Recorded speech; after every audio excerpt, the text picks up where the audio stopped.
વિદ્યાર્થી મિત્રો, મારી યુટ્યુબ ચેનલમાં તમારું હાર્દિક સ્વાગત છે. આજે આપણે ધોરણ 10ની અંદર આગામી બોર્ડના પેપરની અંદર મોસ્ટ આઈએમપીમાં સેક્શન એના આઈએમપી જોઈશું. તો આજે આજ સુધી તો આપણે થઈ ગયેલા છીએ. આજે પ્રકરણ 9 થી 14 જોવાના છે. તો પ્રકરણ 9 પહેલાં જોઈ લઈએ. જ્યારે સૂર્યનો ઉછેદ કોણ 30 અંશ હોય ત્યારે 15 મીટર ઊંચાઈના એક વૃક્ષની પડછાયાની લંબાઈ કેટલી થાય? મિત્રો, આવા દાખલાની અંદર તમારે કાં તો ટેનનો ઉપયોગ, કાં તો સાઈનનો ઉપયોગ અને કાં તો કોસનો ઉપયોગ, આ ત્રણ મોસ્ટ ઓફલી કરવાના આવશે. 100%માં 90% ટેનનો જ ઉપયોગ થશે. બાકી 10%ની અંદર સાઈન અથવા કોસનો ઉપયોગ થશે. હવે ક્યારે ટેનનો ઉપયોગ કરવો, ક્યારે સાઈનનો, ક્યારે કોસનો, તો મિત્રો એમાં આપણે શું શોધવાનું છે એના ઉપર આધારિત છે. સૌથી પહેલાં બધા દાખલાની અંદર આમાં કાટકોણ ત્રિકોણની જ આકૃતિ આવશે. એટલે કાટકોણ ત્રિકોણ સિવાય બીજી કોઈ આકૃતિ નહીં આવે. એટલે કાટકોણ ત્રિકોણ પહેલાં દોરી નાખવાનું અને એ કાટકોણ ત્રિકોણ ઉપર તમારે રકમને આધારે નામને નિર્દેશન કરવાનું છે. નામ નિર્દેશન, દાખલા તરીકે જો તમને સામેની બાજુ આપેલી હોય અને આ પાછળની બાજુ કહેવાય, સામેની બાજુ આપેલી છે અને પાછળની બાજુ શોધવાની છે, તો હંમેશા ને ટેન માનવાનું. કારણ કે ટેનનું સૂત્ર છે સામેની બાજુ છેદમાં પાછળની બાજુ, તો જ ટેનથી આવશે, નક્કી આવશે નહીં. તો આ 30 અંશને તમારે ટેન માનવાનું, તો સામેની બાજુ છેદમાં પાછળની બાજુ કરશો તો જવાબ આવશે. એટલે પાછળની બાજુ ને સામેની બાજુમાં કોઈ પણ એક બાજુ આપેલી હોય ને એક શોધવાની, તો હંમેશા ટેનનો ઉપયોગ કરવાનો. એવી રીતે પાછળની બાજુ કે સામેની બાજુ કોઈ એક આપેલી હોય અને કર્ણ શોધવાનો હોય, અથવા કર્ણ આપેલો હોય અને પાછળની બાજુ કે સામેની બાજુ શોધવાની હોય, તો એનો તમારે સાઈન અથવા કોસનો ઉપયોગ કરવાનો. આ બરાબર ધ્યાનમાં રાખજો. કર્ણનું નામ આવે એટલે સાઈન કોસ યાદ આવવું જોઈએ. કારણ કે સાઈન અને કોસના સૂત્રમાં કર્ણ આવે છે. સાઈન એટલે સામેની બાજુ છેદમાં કર્ણ અને કોસ એટલે પાછળની બાજુ છેદમાં કર્ણ. જો પાછળની બાજુ આપેલી હોય, બરાબર છે, અહીંયા પાછળની બાજુ આપેલી છે અને કર્ણ એટલે નિશાનીનું માપ શોધવાનું છે, તો હંમેશા આને કોસ માનવાનું. અને સામેની બાજુ આપેલી હોય અને નિશાનીનું માપ શોધવાનું, તો આને સાઈન માનવાનું. તો ધ્યાનમાં રાખો, ક્યારે સાઈન માનવું, ક્યારે કોસ માનવું, ક્યારે ટેન. બસ આ ત્રણ વસ્તુ યાદ રાખશો. આમાં કોઈ પણ ખાલી જગ્યા તમને આવડી હશે. સામેની બાજુ આપેલી હોય અને પાછળની બાજુ શોધવાની હોય, અથવા પાછળની બાજુ આપેલી હોય અને સામેની બાજુ શોધવાની. સામેની બાજુ એટલે વૃક્ષની લંબાઈ, દિવાલની લંબાઈ, ટાવરની લંબાઈ, અહીંયા પડછાયો છે, બી થી સીનું અંતર છે, એવી રીતે આપણને આપેલું હોય. આપણે તો ખાલી સામેની બાજુ પાછળની બાજુ જોવાની, બરાબર છે. અહીંયા તમને પડછાયો એટલે પાછળની બાજુ શોધવાની છે. સામેનું વૃક્ષની લંબાઈ આપી દીધી. જો 15 મીટર ઊંચાઈના વૃક્ષ એટલે સામેની બાજુ 15 મીટર થઈ, અને પડછાયાની લંબાઈ એટલે પાછળની બાજુ શોધવાની છે. તો હંમેશાનો 10-30નો ઉપયોગ કરશો. 10-30 બરાબર સામેની બાજુ એ બી છેદમાં પાછળની બાજુ બીસી, એટલે 10-30નો તમે કોઠામાં જો કિંમત 1/3 થાય.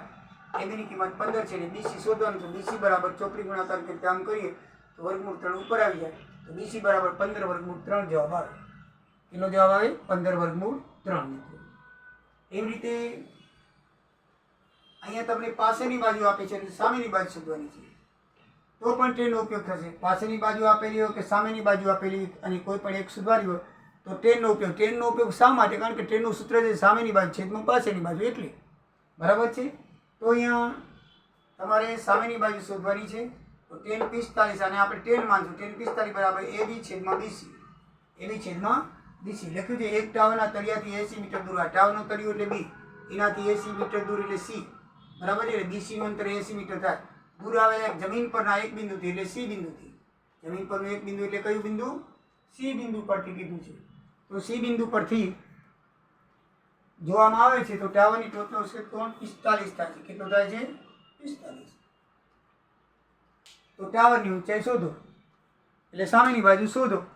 તો આપણે ટાવર છે બી થી, આ ટાવરના તળિયેથી, એ બી ટાવર છે, બી તળિયેથી 80 મીટર દૂર એક સી બિંદુથી જોવામાં આવે છે. આ કર્ણ એટલે નજર 45 અંશ થાય છે. આવું છે 45. બહારનો ખૂણો છે આપણે તો આ જ લેવાનો, અંદરનો 45. બહાર દોરવાનો પણ અંદરનો 45. ટેનનું સૂત્ર લગાડવાનું. 10 સામેની બાજુ છેદમાં પાછળની બાજુ, તો એ બી છેદમાં બીસી. 10-45ની કિંમત કોઠામાં જોશો તો 1 થશે. કેટલી થશે? 1. બરાબર. એ બી છેદમાં બીસી. એની કિંમત શોધવાની છે. 80 બીસી સામે પાછળની બાજુ આપેલી છે, તો તો 80 ગુણ્યા એંગલ 80, AB બરાબર 80 જવાબ આવી ગયો. એકદમ ઇઝી અને સરળ છે. બરાબર છે. નંબર 3, એક ટાવરના તળિયાથી 30 મીટર દૂર આવેલા એક બિંદુથી ટાવરની ટોચનો ઉચ્ચકોણ 30 મીટર છે, તો તે જ ટાવરના તળિયેથી 10 મીટર દૂર આવેલા બિંદુથી ટાવરની ટોચનો ઉચ્ચકોણ ખાલી જગ્યા થાય. તો મિત્રો આમાં બે આકૃતિ થશે, ધ્યાન રાખજો. એમાં શું લખ્યું છે કે એક ટાવરના તળિયેથી 30 મીટર દૂર આવેલા એક બિંદુથી, એટલે આ AB ટાવર છે એના 30 મીટર, આખો માપ BC 30 મીટર છે, એટલે મેં આમ કર્યું છે આખો માપ BC 30 મીટર છે, ત્યારે એના ઉચ્ચકોણ એટલે આ જે માપ છે આમ આખો ત્રિકોણ ABC એ 30 અંશનો ખૂણો થાય છે, એટલે આ જે ખૂણો છે એ 30 અંશનો છે આપણે. પછી એમ કે છે તે ટાવરના તળિયેથી 10 મીટર દૂર, એટલે આ જે ટાવર છે એનાથી 10 મીટર દૂર, એટલે માનો કે D બિંદુ કને આવે આપણે, તો ટાવરનો ઉચ્છેદ કોણ કેટલો થશે એમ કે છે. તો આ BD અંતર 10 નું છે. BD અંતર કેટલું છે? 10. તો મિત્રો પહેલા આપણે આવા બે સમીકરણ બને ને, બે ખૂણા આપેલા બે સમીકરણ બને. એક સમીકરણમાં જ્યારે બે સમીકરણ બને ત્યારે એક સમીકરણમાં જે કિંમત મળી હોય ત્યારે બીજા સમીકરણની અંદર મૂકી દેવાની. કેવી રીતે મળે તમે જુઓ. પહેલાં આપણે tan 30 નું બનાવીએ. બરાબર છે. તો tan 30 બરાબર AB છેદમાં BC, એટલે આખી AB છેદમાં આખી BC. તો tan 30 ની કિંમત 1/√3, અને આને x ધાર્યો, કારણ કે ટાવરની આપણને આપેલ નથી, શોધવાની છે. બરાબર છે. તો એનું આ કેટલું કરશું? x. તો tan 30 બરાબર 1/√3 છેદમાં AB x છેદમાં 30 મીટર આપેલા છે, BC બરાબર 30 એટલે 30. હવે ચોકડી ગુણાકાર કરીએ તો 30 ઉપર આવી જાય. બરાબર છે. 30 છેદમાં √3, x બરાબર શું થાય? 30 છેદમાં √3. એટલે ટાવરની ઊંચાઈ કેટલી થઈ? 30 છેદમાં 3. એટલે આપણે આ ટાવરની ઊંચાઈ તો શોધવાની નથી, આપણે ઉચ્ચેદ પણ શોધવાનું છે. એટલે પણ આપણે બીજા સૂત્રમાં કિંમત મૂકી દઈએ. AB ની કિંમત આપણને મળી ગઈ. તો અહીંયા આપણે લખશું tan θ, આપણે θ શોધવાનો છે એટલે tan θ લખશું, માપ નહીં લખીએ. tan θ બરાબર AB છેદમાં BD, AB છેદમાં BD. કારણ કે આપણી પાસે સામેની બાજુ છેદમાં પાસેની બાજુ બે છે, એટલે આપણે tan નો ઉપયોગ કરશું. બરાબર છે. એટલે tan θ બરાબર AB ની કિંમત આપણે શોધી 30√3. તો 30√3 BD ની કિંમત આપણને આપેલી છે 10. બરાબર. 30√3 ભાગ્યા 10, એટલે ભાગ્યા ઉઠી જાય એટલે 10, 1 છેદમાં 10 થાય, એટલે 10 તેરી 3, એટલે 3√3 આવે. તો 1 3માં 2 વર્ગમૂળ સમાયેલા હોય મિત્રો. 1 3માં કેટલા વર્ગમૂળ સમાયેલા હોય? 2. તો 3 ને આપણે આમ √3 ગુણ્યા √3 અને છેદમાં √3 કરી શકીએ. બરાબર. એટલે √3 ઉડી જાય તો ખાલી √3 જવાબ રહે. કેટલો રહે? ખાલી √3 જવાબ રહે. તો √3 tan લીધો છે આપણે, tan θ ની √3 કિંમત ક્યારે આવે? કોઠામાં જોઈ લો, 60 અંશ હોય ત્યારે. ક્યારે આવે છે? 60 અંશ. તો આ ખૂણો 60 અંશનો હશે. મિત્રો બરાબર ધ્યાન રાખજો. બે સમીકરણ બને ત્યારે એક સમીકરણમાં અહીંયા જો કિંમત મળી આપણને, એક સમીકરણ કિંમત મૂકી જાય ત્યારે બીજા સમીકરણમાં એની કિંમત મૂકી દેવાની. AB ની કિંમત મૂકી, અહીંયા AB ની કિંમત મળી 30√3, તો અહીંયા AB ની કિંમત 30√3 મૂકી દો એટલે ઓટોમેટિકલી આપણને બીજી તો BD આપેલી છે તો ખૂણાનું માપ મળી જાય. બરાબર છે. એમાં અહીંયા આપણને પાસેની બાજુ સામેની બાજુ જ આપેલી છે, એટલે કર્ણનું નામ ના આવતું ત્યાં હંમેશા tan જ થાય, એટલે tan નો ઉપયોગ કરીને આપણે શોધ્યું. 4 નંબરમાં જોઈએ તો મિત્રો એક બિંદુથી P થી આ P બિંદુ છે, એક ટાવરના ટોચનો ઉચ્છેદ ખૂણો આલ્ફા છે. તો આ આલ્ફા છે, અહીંયાથી આમ છે, સમજીએ કે આટલો ખૂણો આલ્ફા બને. P બિંદુથી તમે આમ હાલો, આમ કરીને આમ આલ્ફા બને. અત્યારે આ છે નિયમ માની, બરાબર છે, આલ્ફા બને. પછી એમ કે છે P થી ટાવર તરફ, P થી ટાવર તરફ આપણે D મીટર આવે, એટલે D મીટર અહીંયાથી S બિંદુ બને આવે. બરાબર છે. તો ટોચનો ઉચ્છેદ કોણ બીટા બને, તો આ બીટા બને છે. શું બન્યું છે? આ બીટા.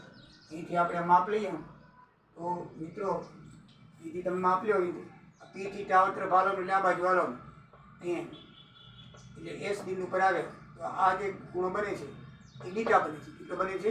બીટા. તો એમ કે છે કે આ બેમાં કયો ખૂણો મોટો થશે કે નાનું થશે કે બરાબર થશે કે 2A થશે? તો આપણે જોઈ લઈએ મિત્રો. આમાં ગણતરી કાંઈ જ કરવાની નથી. આમાં એક વસ્તુ યાદ રાખવાની કે તમે ટાવરથી ખૂણા તરફ જાઓ, ટાવરથી ખૂણા તરફ એટલે બિંદુ તરફ જાઓ, આમને ટાવરથી દૂર જાઓ, ટાવરથી દૂર જતા જાઓ તેમ ખૂણો નાનો થતો જશે. ખૂણો કેવો થતો જશે? નાનો.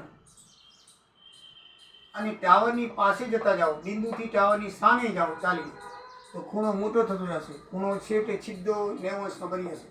આમ આમ આમ હાલ્યા આવશો તો ખૂણો મોટો બનશે, આમ દૂર જશો તેમ ખૂણો નાનો થતો જશે. ખૂણો કેવો થશે? નાનો.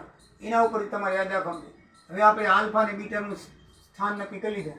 હવે તમે જુઓ, આલ્ફા તરફથી બીટા તરફ જવાનું છે, એટલે મીન્સ કે બિંદુ તરફથી ટાવર તરફ જઈએ છીએ તો હંમેશા બીટા મોટો હશે.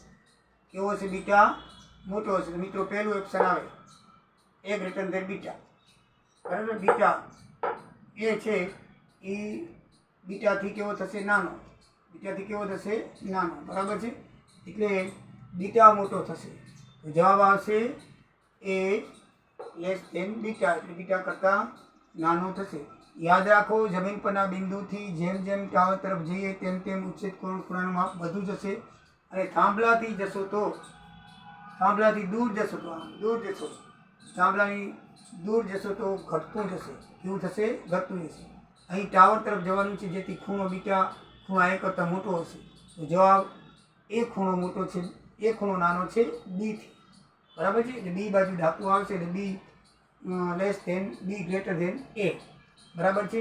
આમાં કોઈ જ ખૂણા ગણતરી કરો નથી, ફક્ત ઉપરનું વિધાન યાદ રાખજો. ઉલટ પુલટ પણ પૂછાય, આનાથી ઉલટું પણ પૂછાય. જો તમને આ અંતર કહે ને દૂરથી આ ટાવર તરફ આવવાનું હતું, પણ માનો કે તમે એમ કે બિંદુ પી તરફ જવાનું છે, તો આલ્ફા છે એ નાનો થશે, બીટા છે એ મોટું થશે. એ બીજું નામ આપેલું હોય તો હંમેશા ધ્યાનમાં રાખો. આ ખૂણો શું થાય? નાનો. આ ખૂણો મોટો. ઉલટ પુલટ ગમે તે પૂછી શકે છે. બરાબર છે? તો આ ચીને ઊંધું થશે. એટલે તમને આ ખૂણો આપેલો ને આ શોધવાનો હોય તો એમ કે એ ખૂણો કેવો થશે? એ ખૂણો નાનો થશે.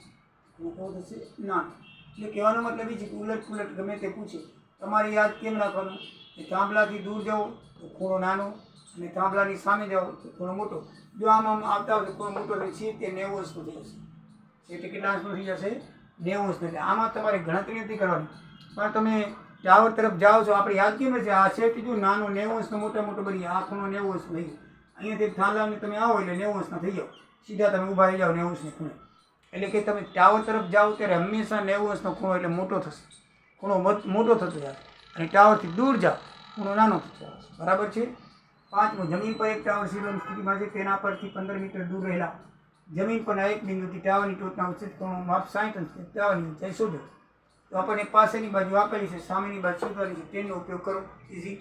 તો આને ટેન માનવાનું. ટેન 60 બરાબર એ બી છેદમાં બીસી, સામેની બાજુ છેદમાં પાસેની બાજુ. તો ટેન 30 ટેન 60 ની કિંમત જો વર્ગમૂળ 3, અને આ એ બી એટલે એ બી, અને બીસીમાં 15 આપેલું છે. એ બી બરાબર 15 વર્ગમૂળ 3. એ બી બરાબર કેટલું થશે? 15 વર્ગમૂળ 3. બરાબર છે? આની અંદર પણ ટેનનો ઉપયોગ કર્યો છે. ટેન 30નો, એમાં પણ 15 વર્ગમૂળ 3 આવે છે પહેલીમાં.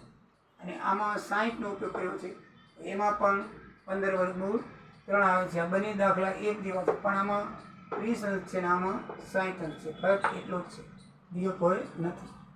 પછી છઠ્ઠો છે, દિવાલની ટેકે મૂકેલા નિસરણી જમીન સાથે 60 અંશનો ખૂણો બનાવે છે.